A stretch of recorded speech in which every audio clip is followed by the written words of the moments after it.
When I first started gardening, I would put in so much effort, hours and hours and hours in the garden, only to get sort of a pitiful harvest. And if that sounds relatable to you, well, this video is for you. We're gonna talk about 5 epic tips, bringing in a special guest to maximize your harvest. Kicking it off here with tip number 1, I have peppers, eggplants, and tomatoes. They're actually all in the same family of crops, solanaceous crops. This tip really works well for eggplants and peppers, no matter what climate you're in. And it is a shocking one. It's almost like a cheat code for gardening, and we've done it for many, many years now. And it would be overwintering these crops. So let's take this eggplant. I've pulled many an eggplant off of this. It's time to demonstrate this for you. You come in with your Felco 2 pruners, the pruner of choice, and you just decapitate this thing. You come in and you cut this down 2/3. So it's about 3 feet tall. I'm cutting 2 feet of growth off right near growing tips. So I'm gonna come down and just chop this bad boy right here. We're gonna cut this. We're going to cut this down here.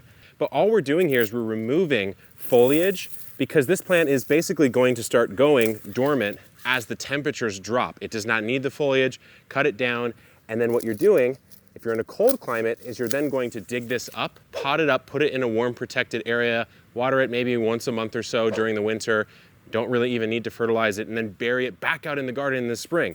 In my particular case, I am going to do that, but if you are in a warm climate, you could just leave this in the ground until next year. That's something that Jacques here on the team does really effectively. Like I said, eggplants is a perfect crop to do this with. Peppers, if you have a favorite pepper you want to come back year after year after year, this is the way to go.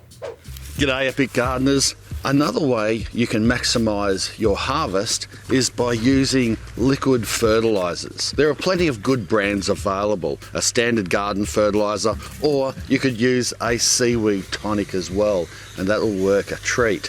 I don't have any salad plants to show you at the moment because we're out of season and most of them have gone to seed, and I like that because that is another way to maximize your harvest. But liquid fertilizers are particularly good for fast growing plants like salad crops because they can absorb it a heck of a lot faster than, say, a granulized or powdered type fertilizer that is just placed on top of the surface. That's all good too, of course, but that is more of a long-term thing, whereas if you really want to pump those salad crops up, well, a liquid fertilizer helps a great deal. You can also make your own liquid fertilizers like compost teas, for example, and even manure teas and those type of things, but it's really hard to beat a good liquid fertilizer for those quick results and to buff up those crops. Like my biceps are buffing up, lifting this up here. Let's just water in this beautiful kale. It's one of the salad crops that actually does go into summer here, which is very nice. Love the kale, you know I hail the kale. And while I'm doing this, let's go back to the Epic Gardening crew. In order to get the biggest, best possible harvest from your garden, it's really important that you understand the context of your growing space and how your garden actually plays with the light. For example, I have this bed right here in front of me. This is a bed full of brassicas. So I have red Russian kale, broccolis, broccoli rabe. All these plants require less sunlight than, say, a fruiting plant like a tomato, which I have right behind me. So the difference here is that this side of the garden actually gets shade around 2 p.m. So if I put a tomato there, it probably wouldn't actually get any fruit. Whereas right over here, I have until 4 p.m. of light. So that means that these tomatoes will be able to fruit properly.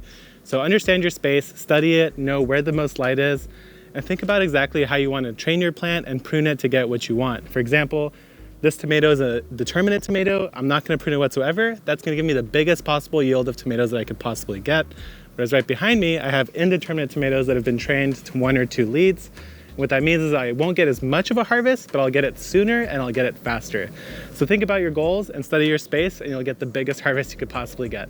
Another way that we maximize growth here in our vegetable garden is through container growing. Here we have about 50 different shapes and sizes, but you might want to grow in something that's a little bit more portable, or if you have a smaller area, something like this, a grow bag for example. You can get them small or larger, like this huge one here. That is almost as big as any of our raised beds. You can also, of course, garden in smaller containers and rigid ones, clay pots. I've even used things like milk bottles to grow strawberries and chilies in. Some nurseries sell second-hand pots for $1 each. What I'm saying is, no matter what your budget, there is somewhere you can put your plants in and grow them. So expanding your garden can be a really good way to maximize your harvest. Even if you do have a large patch like us, bringing in those extra containers and utilizing them either to grow extra crops or as a temporary vessel before you plant out into your garden to give those plants a good start are all great ways to maximize your harvests. To really make the most of your garden real estate and to maximize what you can grow and harvest, you want to look for areas that are sometimes underused. So for my slower growing crops like the broccoli and cabbage, I've got this little vacant area, which is perfect for tucking some shallow rooted, fast growing leafy greens or even radishes. So as I wait for these slow to mature plants, I can enjoy all of this fresh veg. And another thing that I want to look for when I'm trying to interplant are plants that are tall. So I've got this really tall kale and all of this free space underneath. So the soil is vacant. I can tuck a bunch of these plants underneath, and I can also put these plants underneath trellised areas. So if I'm growing beans, tomatoes, and cucumbers vertically, there's likely a spot where I can grow a flush of fast growing crops. Now you do want to keep in mind when interplanting is that you don't want to overcrowd, because then you can run into pest and disease issues. And with those issues, you're probably not going to see great yields. And also because you're planting pretty much like an understory, that there's going to be decreased sunlight, so you want to keep that in mind when you interplant. A counterintuitive but beautifying tip here is to just plant more flowers. Why? Well, look at this bed right here. This is my green stock garden. This is one of the two that we have here. I have zinnias, I have all sorts of different flowers. I just saw a pollinator zipping around this garden. So many of the vegetables that we grow in our gardens need pollination, even if it is a so-called perfect flower, meaning that it has the male and the female parts.